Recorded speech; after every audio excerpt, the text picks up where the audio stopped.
I wasn't supposed to end up in these rooms that I'm in now. If you look at my life when I was walking around the streets of Waikiki promoting nightclubs, that version of me was not headed towards these rooms. And it wasn't really talent, it wasn't even luck, it was just decisions. But this is from a story I wrote called The Streets to Sweets. The day I broke free of Waikiki. Waikiki was good to me. I was a part owner in a luau and an island tour company, selling experiences, promoting, making good money, but I knew that there was another level. A lot of people I'd met who built real wealth didn't do it through jobs. They built it through businesses, through ownership, through real estate. And I wanted in, not because I was struggling, not because I doubted myself. I just wanted to operate at a higher level. At the time, I was building Key to Waikiki. I had sold shares in my company trying to step into something bigger. Then my partner passed away unexpectedly. That chapter closed fast. Not long after, my girlfriend at the time was looking to buy a condo. She asked me to go with her because I knew Waikiki inside and out. And that's how I met Alesia Barnes. So when I talk about Alesia Barnes, I always say, have you ever watched the movie The Devil Wears Prada? And this is like my go-to little story for this. And most people have seen that movie and it's okay. It's basically if I worked for that lady. Now I want to clarify that I absolutely love Alesia. Meeting her could have single-handedly been one of the most important people I've ever met in my life. She completely changed my life. And I learned a lot from her. We learned a lot together. She's amazing. But it was very demanding. She spent a lot of money on Zillow leads. If I didn't have my laptop and she called me or something, I would freak out and have a panic attack. She was super demanding. But she was sharp, funny, driven, building her real estate business aggressively. Leads were coming in, advertising was working, momentum was there. But I could see the strain. We'd be driving to showings, me in the back of her Range Rover, and she'd be juggling everything. Phone missing, low on gas, appointment stacking, trying to scale in real time. I had just won the championship in Toastmasters. I was leaning into public speaking, thinking about business coaching, looking for entrepreneurs I could help. And sitting in that Range Rover, I saw it. I could help her. I could finally enter the world I'd always wanted to understand. So I told her, I can close. I've always wanted to get my real estate license. If you pay for me to get my license, I'll come work for you and help you close your leads. And she agreed. About a week later, her assistant mailed me a check to cover the course. And I remember holding that check and thinking, wow, this is real. Before I was licensed, she invited me to sit in on a Wednesday at her home office in Lanikai. It was a completely different universe, structured, high-end, every Zillow click tracked, every inquiry logged, CRM organized, data everywhere. I literally felt like we were spies. I go to this office and I'm like not knowing what to expect. And it was like, if you went on and you clicked on Zillow, there's only 4 realtors that pop up. And she would spend so much on advertising that she'd be one of the 4 people that would always pop up. And it was like everything from you calculate the mortgage, you print out the MLS, like in every phone call, text message, everything was tracked. And I never understood what a CRM was before this moment, and it was wild to me. You really could see what people actually wanted, not what they told you they wanted. You could see how high their ceiling was from what they looked at and then what they really cared about. It was really cool. Anyway, they let me try one call. First call ever. I followed the script. It was called LP Mama. Had an acronym for all the location, price, all this stuff, if they were going to mortgage it or not.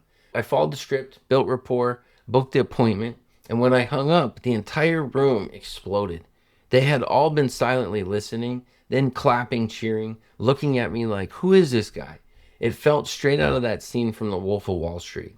That was the moment. I was supposed to go back into Waikiki the next day, walk in the streets, sell tours, wait until I finished the real estate course. There was no chance of that. Instead of driving into Waikiki that morning, I drove back to Lanikai. I wasn't scheduled. I wasn't expected. I just showed up. I walked in and I pitched her a bigger plan. Let me work with you full time, I said, while I get licensed. I'll help organize the leads, tighten follow-up, help build the machine. I said, I asked her for $4,000 a month, and she laughed. And she said she couldn't afford that for an assistant. And I just sat there. I had played that conversation out in my head. I was sure she was going to say yes. Instead, I looked around her office trying to figure out my next move. That's when I saw the box of designer shoes in the corner. "What are those?" I said. "They've been sitting there for months," is what she told me. I said, "Can I sell them?" She said yes, I could sell them to help me get by until I got my real estate license. The trade-off was simple. I'd work for her as her assistant while I studied and learned the business from the inside. She said, "Hold on." She brought out a box. She brought out 3 boxes of shoes, purses, dresses, some of them still with the tags on. These are like designer stuff. One Chanel bag that I sold, I got $1,600 for it. Just one. But that became my bridge. I sold designer items on eBay of hers that she let me keep the money, organized systems, helped structure her business, studied at night, and I made another decision. I'm going from Waikiki. I barely needed a car, and I had this older Tahoe that worked for me, and it was fine. But I'm driving around. This lady's like super expensive leads for $1 million homes and condos, and I can't take that car. But I needed a car to do the job, and at the time, I didn't have the money for expensive car payment. I didn't have good credit. My girlfriend at the time was like a trauma surgeon. She had really good credit, and she co-signed for me so that I could get this car. And it really helped me out a lot. I was super grateful for that. But the payment was going to be about $400 a month. And I didn't know where I was going to get the money for that, but I knew I needed the car to do this job, and I needed the job to change my life. So I decided I would drive Uber in the mornings before real estate just to cover the payment. Now, when I say before real estate, you got to understand I was waking up at 7 a.m., literally 6 or 7 days a week. Now, I don't think I knew that at the time yet. That would be my schedule. But I told myself I would drive Uber in the mornings before real estate just to cover the payment. 3 weeks. That's how long I drove Uber. Then I got a deal into escrow that I knew would be big enough that I could stop. So it allowed me to not need to drive Uber, and I could focus on real estate. But May 2016, I got my real estate license. Driving over from Waikiki, I traded in my old Tahoe that didn't even have working AC and bought a white Range Rover, my dream car. Okay. May 2016, I got my real estate license. Driving over from Waikiki into Lanikai felt like crossing dimensions. Waikiki wasn't wrong, but it had a ceiling. I didn't slowly loosen the golden handcuffs. I broke free of them. That real estate license wasn't just about money. It was the moment I escaped selling on the streets of Waikiki and stepped into selling the suites above them. Streets to suites.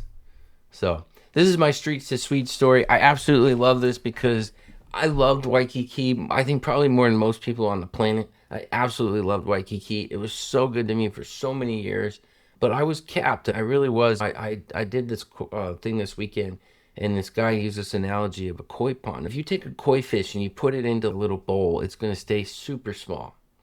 And if you take the same koi fish and you put it into a big pond, it grows massive. And you always talk about being the big fish in a small pond, and that was me. I was on top of it. But the reality was I knew that I could get to a different level if I met the right people. And if you're ever in that position where you have an opportunity that it might be scary and you might not be sure of what's going to happen and it could not work, like you could fail at what you're trying to do, I encourage you that if you do have an opportunity to change your life, that don't be afraid. Like you can always go back to doing what you're doing now and staying at the same level you're at now. But sometimes in life when you get an opportunity, you need to take it. And for me, this was my streets to suites moment where I went from selling on the streets of Waikiki to selling the suites above them. This story is also on nuggetspeaks.com. And if you liked it, please check it out. I'm releasing at least one story a week.